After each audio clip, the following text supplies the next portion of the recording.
Namaste. A warm welcome to all our esteemed panelists, speakers, researchers, and the participants of the conference on philosophy and praxis of yoga. We have successfully completed the morning session with wonderful presentations, with some extraordinary patha pradarshaka, the word that they use in Sanskrit, the path opening, path leading light kind of a presentations we had in the morning, and we'll continue with a similar presentation at this moment. We are joined by Professor Madhusudan Penna. Swagatam Penna ji. Namaskar, sir. Many in the field of yoga would be quite familiar with Professor Penna ji, for he is known for his very scholastic presentation of the yoga texts, of the many commentaries on Yoga Sutras. So he's one of those rare personalities, and it's our fortunate to have him with us now. Professor Pennaji is currently the Dean of the Faculty of Indian Religion, Philosophy and Culture at Kavikula Guru Kalidasa Sanskrit University in Nagpur. He is also the recipient of the prestigious Sahitya Academy Award in 2019 for his Sanskrit epic Prajna Chakshusham. Professor Penna is a researcher par excellence of Indian and Western philosophies. He is expert of Vedanta, Nyaya Shastra, and Yoga Shastra, the three main systems that are required to understand anything from the Indian traditional context. He is well equipped to do so. Professor Penna is proficient in Sanskrit literature and an authority on Indian philosophical systems, especially on yoga, traditions, and texts. Further, he is a gifted poet too, and he has penned two epics like Kavya Kantacharitam and Prajna Chakshusham. In addition, he has written a number of Sanskrit poems. Professor Penna's research papers have been published in a number of journals in Telugu, Marathi, English, and Sanskrit languages. He has published more than 27 books and research papers so far. Professor Penna has several recognitions to his credit, including awards like Yuva Vipaschit, Sanskrit Pandit, Pandit Satwalekar Puraskar, Pandit Latkar Award, Somnath Trust Gold Medal, etc. So the list is long. We will end it here. So with this brief introduction of Pennaji, I would like to welcome him once again for our conference on Hatha Yoga, Unraveling Texts and Traditions. Professor Penna will be highlighting a very important aspect connected with Hatha Yoga. As we saw in the morning, Hatha Yoga is one such tradition which is enriched by many other traditions, and in turn it has contributed to many other traditions too, whether it is Tantra, whether it is Shaiva, whether it is Shakta, whether it is Buddha, Jaina, or Vedanta. Hatha has borrowed and also contributed to all these streams of thought. And in this session, Professor Pennaji would be exploring the close connection between Hatha and Vedanta, especially Advaita Vedanta systems. So with this brief introduction, I request Pennaji to lead us from this point onwards. The presentation will be for 40-45 minutes, and then there'll be about 15 minutes for question answers. I request all our friends to key in their questions in the Q&A box, which will be presented to Professor Pennaji at the end. Over to you, Pennaji. Thank you so much, sir. Shruti Smriti Purananam Alayam Karunalayam Namami Bhagavatpada Shankaram Lokashankaram Asmad Gurubhyo Namaha Harihi Om. My salutations to all the most revered teachers of Hatha Yoga, Vedanta, and the living yogins who are present here, like our big brother Nagaraj sir, and all the other senior scholars here. My humble salutations to all of you. The topic chosen is the amalgamation of yoga and Vedanta, that is particularly Hatha Yoga and Vedanta towards synthesis. So this I will be focusing on. And during my study, because I've been studying these texts for almost 30 years. And throughout these years, I have found that the Hatha Yoga, Vedanta, Raja Yoga, These are all only names, because a true yoga practitioner can easily understand that ultimately it is one. The experience should be the same. The goal may be different, because the Hatha Yoga, its goal is different. Raja Yoga goal is different. Vedanta goal is different. But when a person really treads on the path of the spiritual experience, so naturally there should be some kind of coherence. And this I had been observing. And when I started teaching some of the Hatha Yoga texts to my students, I told them that the Vedanta, the text may be different, but the Vedanta life and yoga life, they come very close. And recently I had given a lecture on the Natha tradition also, especially the Gorakhnatha cult. So I have observed that these are all great yoga siddhas. And therefore, you can find a kind of uncontrollable inclination towards Vedanta. And some of the yoga texts, especially the Hatha Yoga texts, they don't talk much about the Hatha Yoga. The practices, I'll show with examples that the Hatha Yoga content is less and Vedanta content is more. And that's why some of the students complain that under the heading Hatha Yoga text, when you study this particular Upanishad, so we don't find any Hatha Yoga there, and we are deviated. Then I tell them, you take that particular part in true spirit, and first you study, then you find a kind of proper connection between these two streams. So this is a brief introduction to this, and I would like to share with you some of my understanding. Yeah.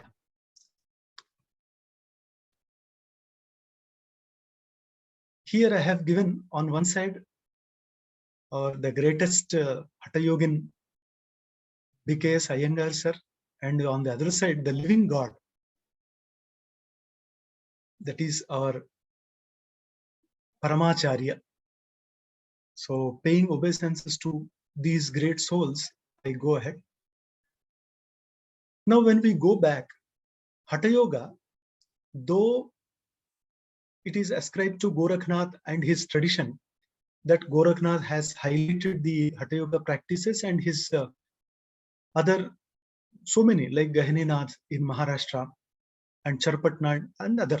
So these Natha teachers had spread throughout India. Not only India, they had traveled to Sri Lanka, Afghanistan, Lahore, and other areas also. So they traveled across India and outside, and they had propagated the Hatha Yoga practices. And that's why we find everywhere the temples of Hatha Yoga Natha Muni, and especially in Gwalior, Gokarna in Karnataka, Tamil Nadu, and Maharashtra, several places in Maharashtra, you find these Hatha Mathas. And in Nashik also, we have so many akhadas. So when we just take an account of these Hatha Yoga practices, we find that Goraknath must have started this. But if Patanjali Maharshi was the founder of this Raja Yoga, was he not aware of the Hatha Yoga? Was he not aware of the efficacy of these Hatha practices? So when we study the yoga practices that Patanjali Maharshi had recommended, we find that he also was well aware of the nature and importance of Hatha Yoga, and he had not explicitly used the word, but he had given a faint reference to that Hatha Yoga. We find thus the reference to asana, pranayama, and the kind of Sahaja Kumbhaka, etc. So Hatha Yoga origins we can find in the work of Patanjali Maharshi, that is Yoga Sutra. But it is very typical that Patanjali Yoga Sutra, the text contains all the types of yogas, even the recent modern yoga. But the only thing is, he had not given a name excepting the Kriya Yoga, Ashtanga Yoga, The other yogas he has not given the names. For example, Charya Yoga, Vasana Yoga. Similarly, this Hatha Yoga also, we don't find any direct reference to this, but there is uh, a sutra like Sthira Sukhamasanam or Tasmin Sadi Shwasa Prashwasayoho Gati Vicheda of Pranayama. So this is a kind of reference to that. And especially the people who study Patanjali Yoga Sutra say that Patanjali Maharshi has not mentioned the sixth chakra, the Kundalini, Sushumna, which are actually the most significant subject matter of Hatha Yoga. In Yoga Sutras, we don't find them. But still, in the Yoga Sutra, we find the mention of Nadi, like Kurma Nadi and like Kanthagupa.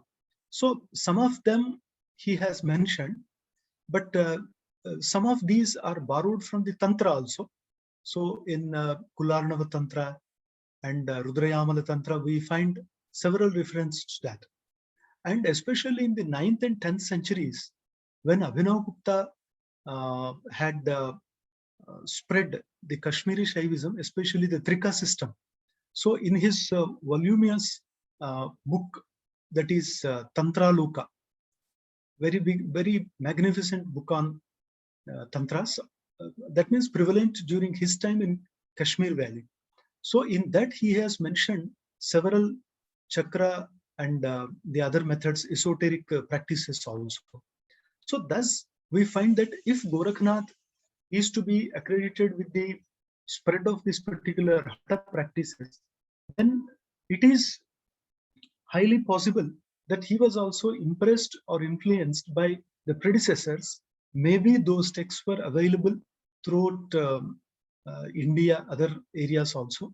So that's why Gorakhnath, when he studied the Hatha Yoga from Matsyendranath, we find that both of them, like Siddha Siddhanta Paddhati, Goraksha Shataka, and Goraksha Gita, and other texts, we find a kind of inclination towards Vedanta, because Gorakhnath does not accept the Vedanta in the way it is practiced or taught.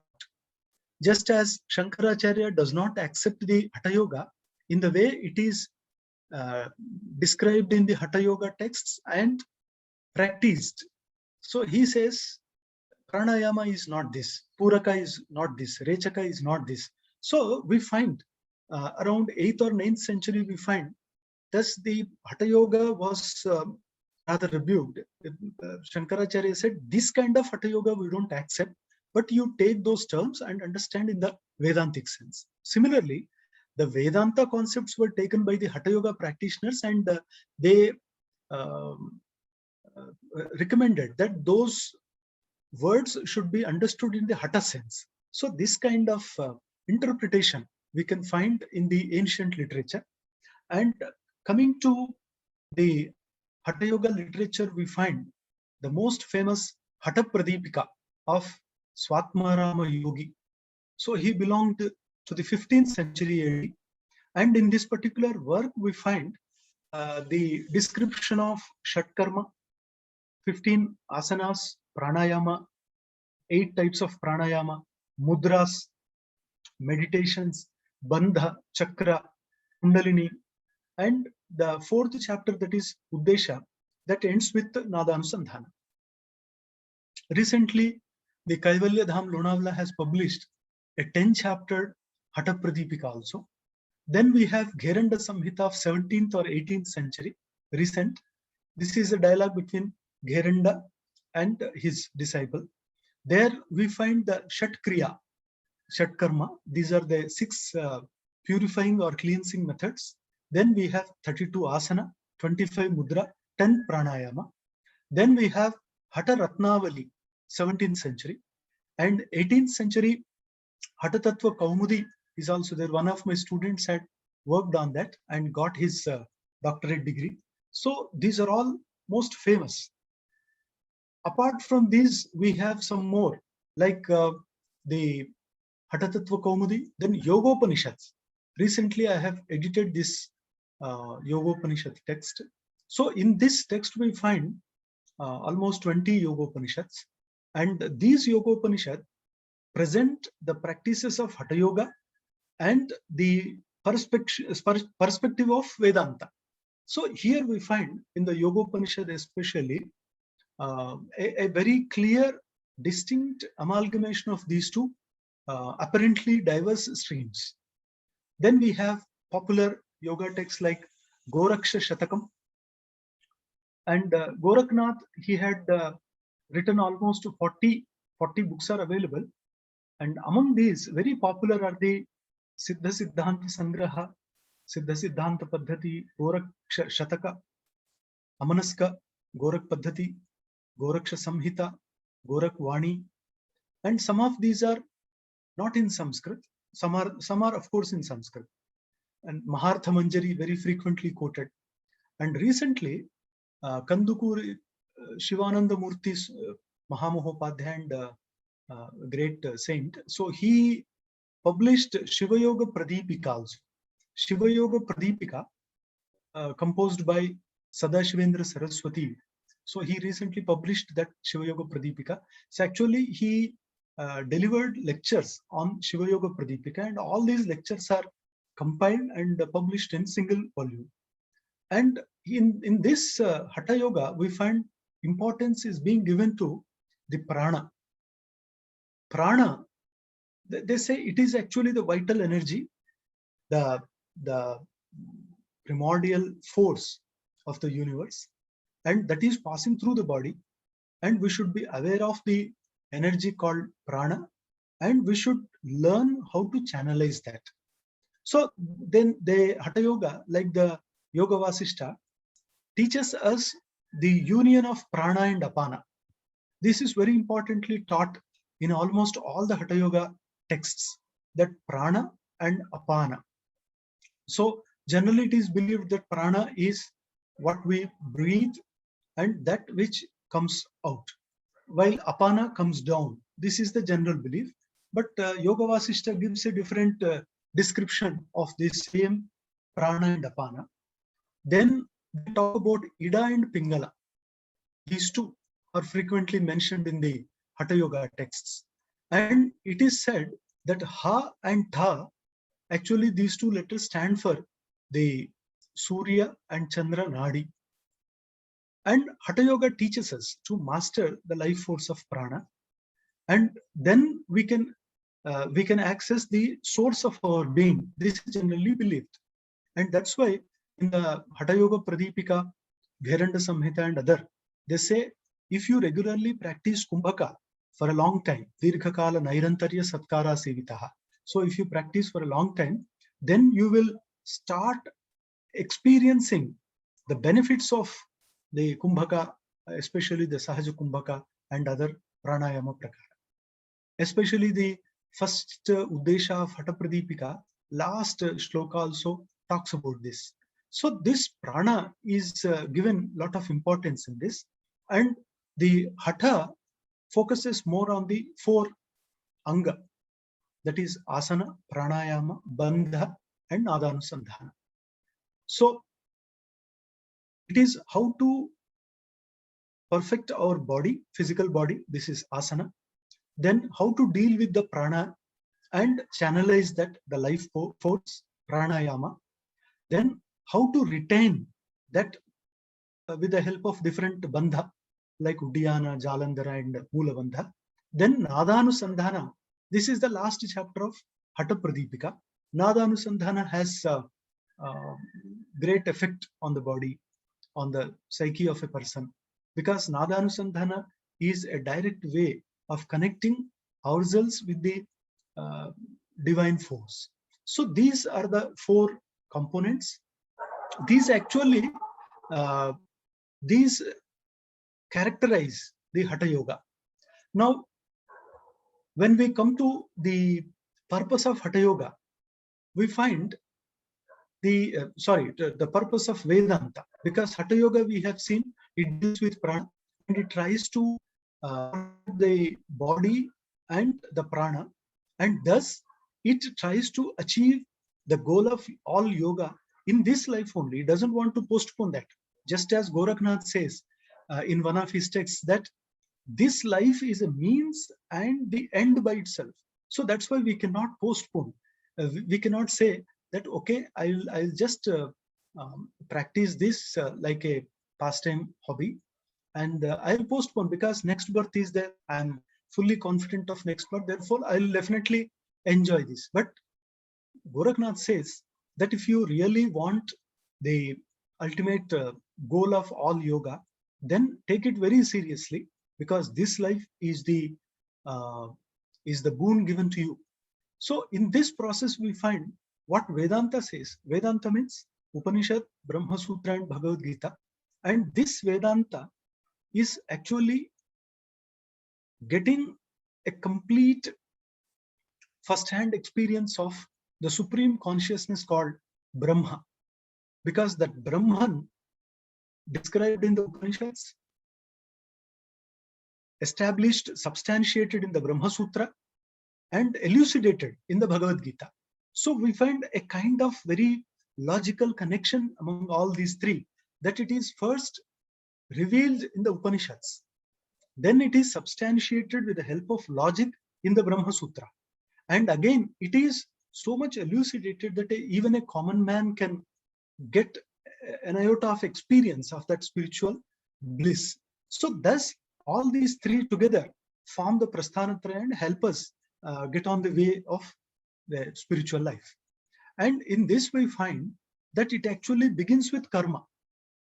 In the Vedanta, as Shankaracharya explains in his introduction to the Brahma Sutra Bhagavad Gita Bhashya, in the beginning itself, he says that karmani chitta shuddhyartham. So once the karma are performed, the practitioner gets mental purity, and then he will be able to get the Atmajnana Yogyata. So first he gets the eligibility. That means the required qualification he gets, and later he will get the Atmajnana. So this is the process explained in that.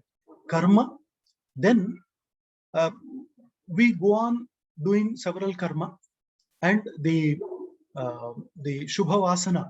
So that will definitely take us to Dharma, and that karma will prepare us for Dhyana, because Dhyana is not possible to all.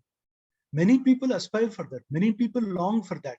Many people say that we want to get that moment of bliss in the Dhyana meditation.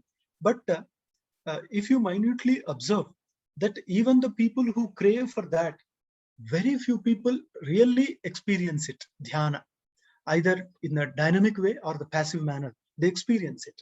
So Dhyana is possible through only positive karma. This is exactly what he says there. Dirghakala Nairantarya Satkara. Satkara means Satkarya. That is the explanation given by the commentators. So that karma takes us to Dhyana. And when a person matures in this practice of Dhyana, he enjoys the top moments of meditation, then he will get the right knowledge. It is known as Jnana. That is Nirvichara Vaisharadhye Adhyatma Prasadaha. Then Ritambhara Tatra Prajna. This Ritambhara is the first hand experience of that yogi, because he is able to look around, look at all the things in the right perspective, that his knowledge is not blurred by an illusion. So it is non-illuded knowledge. He gets that realization. And that jnana is Shrutanumana Prajnabhyam Anya Vishaya, Vishesharthatva. So that particular knowledge dawns upon him that it is not the second-hand knowledge like verbal knowledge, or even Anumana, the inferential knowledge. Because the verbal knowledge and inferential knowledge, both of these do not give the first-hand information, because something is yet to be proved there in both these. So that's why even the great logicians say that Pratyaksha alone is the strongest one. But in the Vedanta system, of course, they give importance to the scriptures, as in the Mimamsa system. Then jnana, that means the complete knowledge or knowledge of the complete one. Then it takes us to bhakti. Bhakti is a kind of union, a kind of emotional union or union through love, and that automatically develops. Jnaneshwar Maharaj in the 12th century in Maharashtra says it is Sahajavastha. It is the natural change occurring in the spiritual practitioner that automatically he gets the divine love. So that is the process towards Brahman realization in the Vedanta. Now we have seen these two streams. On one side we have the Hatha laying stress on strengthening the physical body, the psyche, and all the forces given here, the natural forces and the spiritual forces. And on the other side, the Vedanta says, you prepare yourself to get the glimpse of the supreme consciousness called Brahma. And this Brahma, here you have the trio, the holy trio, like the supreme consciousness Brahma, the individual self, and the world. Now, any philosophy has to deal with all these three. And everything is connected with these three only. Because you may say supreme consciousness and world, they are connected. Then Srushti, Pralaya, Samhara, etc. are to be explained. And supreme consciousness and individual self, then you have how they are connected. Are they separate or one? If they are one, or if it is only one reality, then how does it appear as different from the supreme consciousness? Then all these discussions do matter. And we find that the supreme consciousness is not primarily dealt with in the Hatha Yoga texts like Hatha Pradipika, Gheranda Samhita, Hatha Tattva Kaumudi, all these. They focus more on the individual self, perfecting this. And that's why in the Panchadashi, Vidyaranya Swami also tells us that the yoga takes us to particular level, but beyond that, it cannot take, because it deals more with the individual self, individual, this is salvation, because Kritartham Prati Nashtamapi Anashtam. So, individual salvation, all these things they discuss. And in the Vedanta, all these are very important, and the supreme consciousness is stated as the Brahman, which is Sat Chit Ananda. This much we know. And now, towards the end of the Hatha Pradipika, that is fourth Uddesha, 103 shloka, we find Sarve Hatha Layopayaha Raja Yogasya Siddhaye Raja Yoga Samarudhaha Purushaha Kala Vanchakaha. This is very important hint that he has given, that after expounding the tenets of the Hatha Yoga, towards the end he says that all these Hatha Yoga practices are the means to attain the Raja Yoga. That means whatever Patanjali Maharshi has laid down, whatever Patanjali Maharshi has given to us, so only to prepare the yoga practitioner to get that Raja Yoga, I have prescribed all this. That means Kaivalya, and the means of Kaivalya is Raja Yoga. Then the means of Raja Yoga is Hatha Yoga. So therefore, Hatha Yoga does not enjoy the same status that is enjoyed by the Raja Yoga. So Raja Yoga is the higher one, and Hatha Yoga is a preparatory one to that. That's why he very clearly says, Sarve Hatha Layopayaha. That means whatever you practice under the name of Hatha or Laya, so these do take you to the Raja Yoga that is described by Patanjali Maharshi.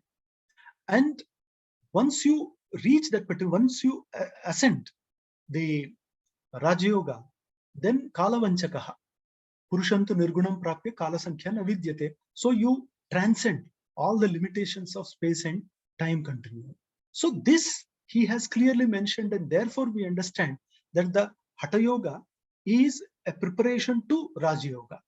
And you can see here that Hatha is he is one step below Raja Yoga, and through Hatha Yoga, I'll tell you like people suffering from some chronic diseases, some illnesses, they should first practice Hatha Yoga. That's what Hatha Pradipika explains, that you first practice Hatha Yoga.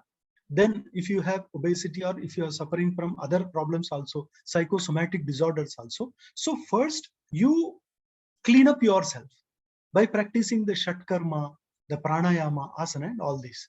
Thus, once you master the Hatha Yoga, then you are now ready to get into the Raja Yoga. Because Raja Yoga starts with Chittavritti Nirodha, and Chittavritti Nirodha is not possible to all people, because the moment we sit in meditation or sit for meditation, that moment itself it starts wavering. So it's so fickle that many people don't get the required experience of meditation.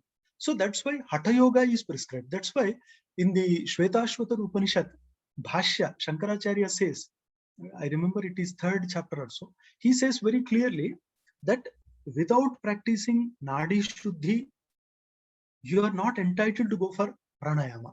So first you practice this. Just as Patanjali Maharshi says, you practice asana, then only you go for pranayama. So this is the order they have prescribed. Now, by practicing Raja Yoga in the prescribed manner for a long time, then the Ritambhara Prajna dawns. So the Ritambhara Prajna, Ritam Bharati, Ritam Vibharti, that means the truth seeking or truth reflecting knowledge. So that kind of awareness the yoga practitioner gets, that it is Ritambhara.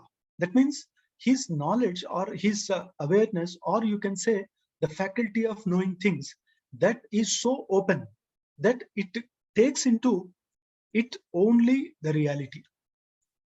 Because the Vikalpa, Viparya, Nidra, Smriti, all are removed. So therefore, whatever remains there is Ritambhara. That's why in the last chapter of Yoga Sutra, Patanjali Maharshi says, there the Jnanasya Anantyat Jnayam Alpam. So the knowledge blossoms and it is so wide that in front of that, the object of knowledge is so little, because knowledge in its true form will be all pervading. Then this will take us to Kaivalya. That's what Patanjali Maharshi also tells us. So Patanjali Maharshi focuses on Kaivalya, but Hatha Yoga does not focus. But Hatha Yoga says, I'll prepare you for Raja Yoga so that you take Patanjali and go ahead. So this Hatha Yoga is below that. And nowadays, a lot of importance is given to only asana and pranayama, and in some schools, meditation also. But these students should understand what the ancient teachers had contemplated and what they wanted to bequeath to us. They wanted to tell us that you focus on your liberation, that is Kaivalya, and that Kaivalya is not possible without the Viveka Jnana, and that Viveka Jnana is not possible without the practice of Ashtanga Yoga. But for that you practice Hatha Yoga if you are not directly eligible for the ultimate one. And in this matter, when we study the Yoga Upanishads, which deal with the Hatha practices, like Asana, Bandha, Mudra, Pranayama, they give all these details. And very surprisingly, the same texts give some information about the Vedanta topics also. See that. Along with the exposition of regular Hatha practices, the Yoga Upanishads discuss some Vedanta topics. So this is a kind of clear path to amalgamation, because they also felt the need of amalgamating all these. Then only a kind of synthesis can be achieved. So they say the ultimate reality is Brahma. See, this word you don't find in the Yoga Sutra or Hatha Pradipika, Gheranda Samhita, no word, no yoga text. In the traditional Hatha Yoga text or Raja Yoga text, you don't find the mention of this Brahma. But the Yoga Upanishads and the works of Goraknath also, they mention that the ultimate reality is clearly mentioned as the Brahman. Then Ishvara, the word is mentioned in the sense of Almighty. Then creation is described. See, In Sankhya Yoga also you find the description of creation, but the creation not in the lines of Vedanta, but in the Yoga Upanishads you find that. Then Hamsa Vidya, Hamsa equating that with the Atma, Jiva, then Paramatma, the connection is explained. Types of Jivan Mukta and Moksha, they are also described in these. For example, if we take the Varaha Upanishad, Varaha Upanishad has a very clear inclination towards Advaita. It describes 24, 36 categories in the beginning, then raises and concludes with 96 categories. That means the things to be known, the facts around in the world. So everything is taken in this 96 categories. And the same are mentioned in the Pashupata Brahmana Upanishad. Then it says that the knower of these categories gets final liberation. And this actually is the Brahman Virat Swarupa. Then the same Varaha Upanishad further proceeds on elaborating the nature of this Brahman, stating that Brahman is the lone reality and Brahman should be realized. So actually the Upanishad is mentioning all the yoga practices, Hatha Yoga practices, and all of a sudden it presents these Vedanta topics also. And a person aspiring this liberation should get the knowledge of his body also. That's why this body is known as Gruham, they say, because the Atma is Grihyate Anena iti. So this body should also be understood and purified. And the Tejo Bindu Upanishad, according to this Upanishad, the Brahman is the Tejas or the effulgence. And it is, what is the nature of this Tejas? It is exactly the Vedanta Satchit Ananda. It says existence, consciousness, and bliss. That means the Rishi of this particular Upanishad during that particular period must have felt the need of combining the Vedanta or taking the Vedanta concepts to fulfill or complete the yoga text. Otherwise, what happens? A yoga text without including the Vedanta, it can of course survive, because many yoga texts are there, like Raja Yoga, direct Raja Yoga, Amanaska Yoga, etc. They don't mention any Vedanta topics. But some yoga practitioners felt the need of combining these two so that a true yoga practitioner would be aware of the Vedanta ideas also. The Upanishad teaches one to practice the Chit Bhavana. That means looking at everything as consciousness. And in the third chapter, it teaches us to practice the contemplation in the form that the Jiva is Brahma. It teaches us to consider everything else as mere unreality. So we can find here a very conspicuous influence of Vedanta. It's so conspicuous here that from Vedanta, they have taken the Jagat Mithya, Brahma Satya, and they have incorporated in that. And they said that first you practice Hatha Yoga. This is your body, mind, vital force, the conditioning, all this, but you be aware of the ultimate reality as the Brahman and connect with that. So this kind of teaching is found in the Hatha Yoga texts.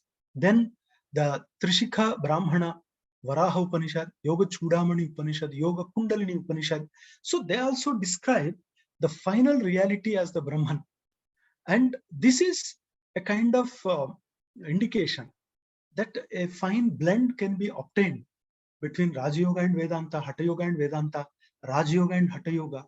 So the names may be different, but ultimate experience should take us to one reality only. And with this objective only, they have gradually given all these systems. Then Shandilya Upanishad gives the Brahman as Sakala and Nishkala. That means Savayava, Niravayava. So it is now clear that they are talking about the Saguna and Nirguna Brahma only. Then Amruta Bindu, Nada Bindu, Dhyana Bindu, these Upanishads describe the reality as that which bestows liberation on the yogi. See, this is the obvious difference from the Raja Yoga also. Because Raja Yoga mentions Kaivalya, but the Ishvara accepted by the Raja Yogi or Patanjali Maharshi in the Yoga Sutra, does not bestow on liberation. He does not bestow liberation, because he says Ishwara pranidhanadva samadhi siddhi. Samadhi siddhi Ishwara pranidhana. So till samadhi, the involvement of Ishwara is mentioned, but Kaivalyam, he is not mentioned there. But maybe under the influence of Vedanta, like Phalamata Upapatte, etc., he has given that in these Upanishads it is mentioned that Ishwara, a concept is mentioned first, then that Ishwara is responsible in giving liberation to the yogi. So this is also mentioned. Then another striking feature is that in some of these, especially the Trishikhi Brahman Upanishad, we find the explanation of Srishti combining the concepts of Sankhya and Vedanta. So here they explain the 25 principles of Sankhya, but the Panchikarana is also mentioned there. In the traditional Sankhya text also, you don't find any mention of this Panchikarana, or they generally do not accept. And very outrightly they say that the Vedanta concepts are not acceptable. While some of the ideas of the Sankhya system are Sarvatantra Siddhanta, so in the Vedanta also they are accepted. So now in this Trishikhi Upanishad, we find the entire process of creation on the lines of Sankhya, including the process of Panchikarana. Same. But the order is same as given in the Sankhya system. Mahat, then Ahankara, Tanmatra, then Indriya. From Tanmatra, we have the Panchamahabhuta. So this particular Panchikarana, which is peculiar to Shankara Vedanta, is found in the yoga texts also. Then we come across the Hamsa Vidya and the Pashupata, Dhyana Bindu, Hamsa, then Mahavakya Upanishad, Brahma Vidya Upanishad. These are all the major texts that deal with the Hamsa Vidya. According to the Brahma Vidya Upanishad, the Hamsa Vidya is the knowledge of reality as Hamsa alone. Then Pashupata Brahma Upanishad says it is the Supreme Self. This idea is not there. This is not the yoga idea. Neither Sankhya, nor Raja Yoga, nor even the Hatha Yoga. But these Upanishads, which are popular as Yoga Upanishad, they mention the Hamsa as Supreme Self. This Hamsa alone is the ultimate reality as Brahma, Vishnu, Rudra. Then the incantation is given, the mantra is given. And they say, the Dhyana Bindu says, Ha and Sa, they come together, it becomes Hamsa. This is Ajapa Gayatri, and every Jiva will be chanting unknowingly this Ajapa Gayatri 21,600 times. That is his breathing. So this continues. This is Hamsa Gayatri, they said. And the Hamsopanishad deals with the nature of this Hamsa in a very specific manner. According to it, the Hamsa Vidya should be imparted to a person who has control on his senses, who follows celibacy and devoted his teacher. Hamsa is the energy that is present throughout in the body. Now, through awakened Kundalini, one can reach this higher level of consciousness. This is rather peculiar to this particular Upanishad. Then the Mahavakya Upanishad also elaborates on this Hamsa as the sun and recommends. Maybe the Krishna Yajurveda mantra is there, Hagumsa Shuchishat Vasurantariksha Sadhuta Vivishat. So maybe that must have inspired the writer to say, the Mahavakya Upanishads here, to say that Hamsa means the sun only. So this kind of contemplation is recommended in this Upanishad. And realization, you find here, this is Hatha Yoga text, but still it takes these concepts from the Yoga Vasishta and Vedanta and says Shubhecha, Vicharana, Tanumanasi, Sattvapatti, Asamsakti, Padartha Bhavana, Turiyaga. So these stages are elaborated in the Yoga Upanishads, and Jivan Mukta Avastha. Only the last four are separated and stated that these are the indications of Jivan Mukti.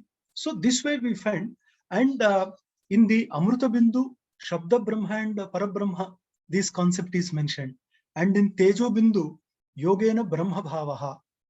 So this is Brahma clearly mentioned, and they say this yoga you are practicing is to attain that Brahma only. And Darshana Upanishad, especially the 4th chapter, also talks about the Brahma, and Trishikha Brahmana also talks about the Brahma. So this way we can understand that though the Hatha Yoga started with the clear objective of preparing the body, mind for a particular experience, spiritual experience, later seers must have felt the need of combining the Vedanta concepts also, so that the knowledge or experience will be complete. So with that idea only, they have combined the other, and thus we can find that all these systems are not contradictory, they are only complementary. So with this, I conclude here. I thank Vinay Chandra sir, Nagaraj sir, and all my well-wishers. Thank you all. Namaste. Thank you, Professor Penna, for that elaborate presentation on how closely Hatha tradition and Vedanta tradition are connected. Thank you very much. Thank you, sir. Normally, I mean, people see them in compartmentalized approaches, and they also many times they are felt to be mutually exclusive. And there are some superficial reasons too. I think one of the reasons could be we have a Brahma Sutra which says Etena Yoga Pratyuktaha. So many modern scholars cite this. That okay, in the Vedanta they say the yoga tradition is therefore refuted, and therefore they are mutually exclusive. So yeah, how do you reconcile that? And you have referred to it, but just maybe I want you to share a little more. Yes, sir. You have very intelligently touched upon the main topic, that Etena Yoga Pratyuktaha, Brahma Sutra, 2nd chapter, 2nd pada, it is there, and it very clearly refutes the yoga, it appears. But the commentators say that Swatantra Satyatva Sukham Pradhane Chidbhinnam Abheda Vakyahi Vyaso Niracheshta Na Bhavanakyam Yogam Swayam Nirmita Brahma Sutra. It says that Vyasa Maharshi has not refuted the Bhavana Yoga of Patanjali, but he has refuted these concepts like the independent existence of Prakriti as a second reality other than the Brahman, and the blissful nature of the Prakriti, it is refuted. So there are some concepts which cannot be accepted in the Vedanta, only that much. But Ashtanga Yoga is accepted. That's what Shankaracharya also explains, and commentators do support that. So that's why if anybody thinks that Vyasa Maharshi has refuted the entire yoga, it is wrong. Vyasa Maharshi has not refuted, because if we believe that Vyasa Maharshi was the same person who wrote Vyasa Bhashya and Yoga Sutra, not totally reliable, because I remember with great reverence our father Sita Ramanyan sir, Paturi sir, he told me very clearly that Vyasa can be taken in other sense as Samasa means just abridgment, and Vyasa is elaboration. So Vyasa Bhashya means a Bhashya written by Vyasa. This is not the meaning, an elaborative commentary or gloss. So first time he explained to me this particular thing. So okay, in this way, if we understand that whoever may be the Vyasa, Badarayana Maharshi, so he has not refuted the entire yoga, only some theoretical part of that, the conceptual, that particular part of Sankhya was not accepted.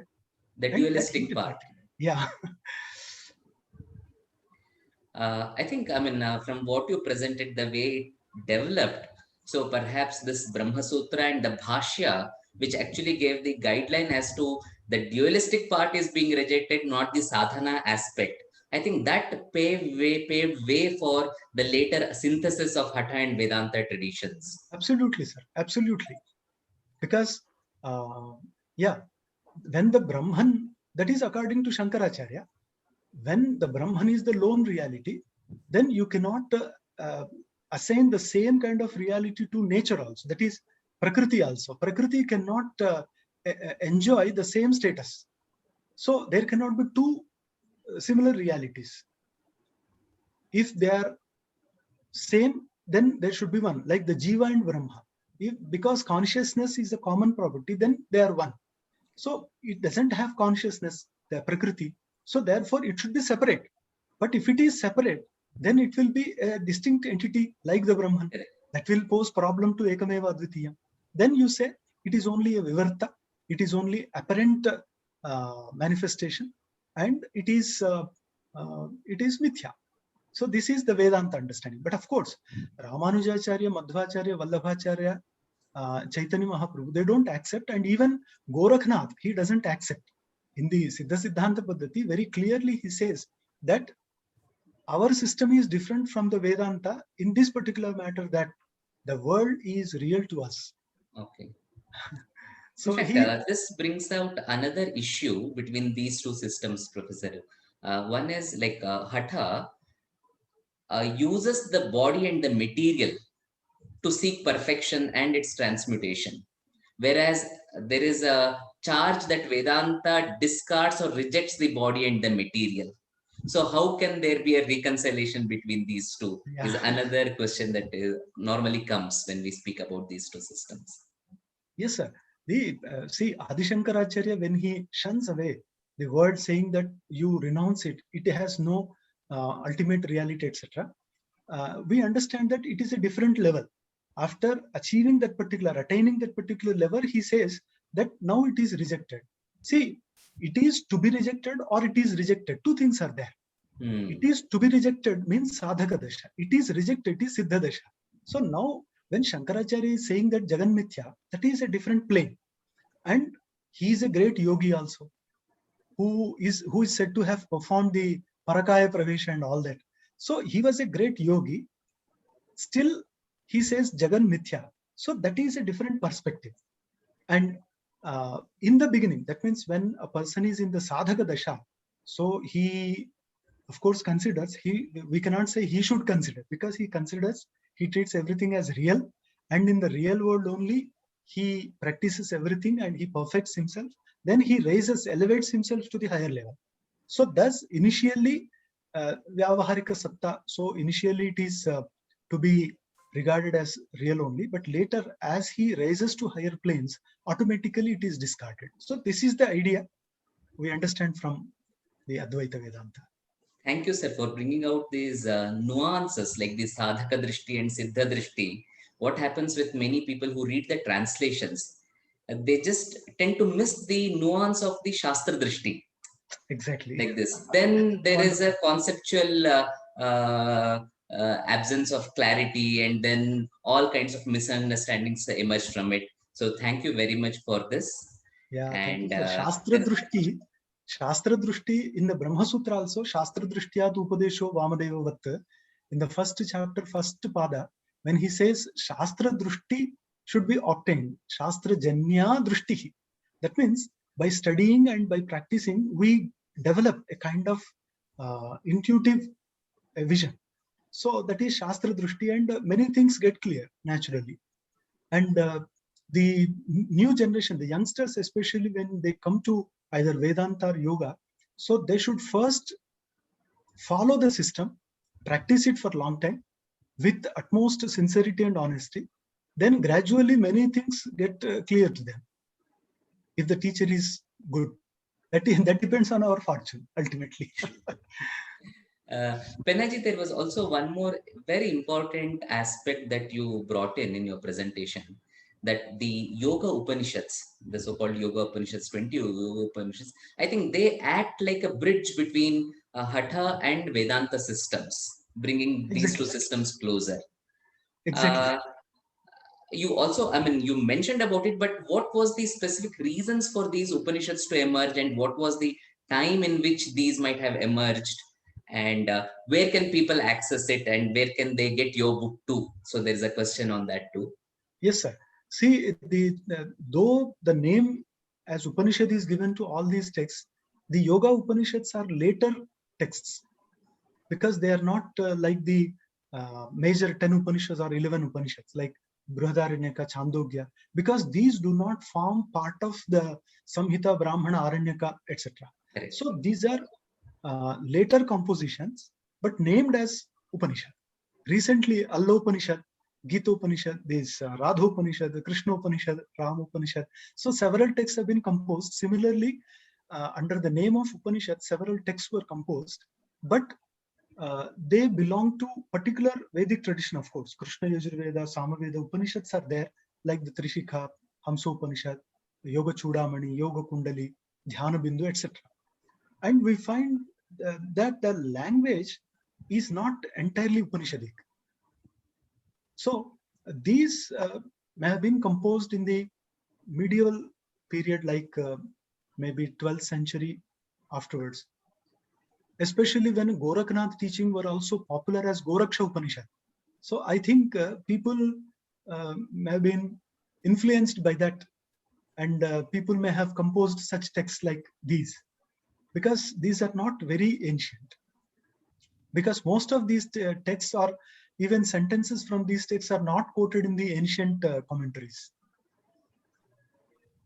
So these are later Upanishads, but very useful because they, as I told you, they try to synthesize all these apparently diverse ideas, and they try to present a very coherent system before. So it's really very useful studying these Yoga Upanishad and Goraknath texts also. The Yoga Upanishads were long back published from Adayar Library with the English translation of Iyengar, Srinivas Iyengar sir. And later in Hindi also they published, Marathi also Yoga Upanishads are published separately. Now they are very popular. The Shandilya Upanishad, Varaha Upanishad, Amrita Bindu, they are very, very, they're very esoteric. So very useful Upanishads. Thank you, Professor Penna, for this Thank you so enlightening much, talk. sir. Yeah, thank you. I'm Thank sure you for Paturi inviting. ji is keen to share his comments or. Yeah, I feel blessed because just his presence is enough to me. I was already blessed with the elaborate presentation by the learned Professor Pennaji. I was just trying to respond with my complimenting observations. When Vinay Chandra ji was asking about the question about body, what I was reminded of was the word Shariraka. The Rama Sutras themselves are called Shariraka Mimamsa, and our acharyas who named it as Shariraka themselves were conscious that Sharira is involved in this, and you have to be very conscious about it. And when we are actually looking at things from Panchakosha perspective, from a sadhana point of view, the Panchakosha understanding is inward outward approach. So if you are moving from the innermost kosha to the outermost kosha, then it is in out approach. But when you are doing it out in approach, you are coming from Annamaya kosha to the Anandamaya kosha. So if you have to handle Ananda from Annamaya kosha, you have to deal with body. Body is all Annamaya. And without dealing with the Annamaya kosha, the body, you cannot go to Anandamaya kosha. And Professor Penna, as a learned scholar, was able to bring the sadhaka siddha distinction very clearly, which is repeatedly mentioned by Acharya Shankara in his bhashyas like Vishnu Sahasranama Bhashya, and even in Sutra Bhashya towards the end sutras.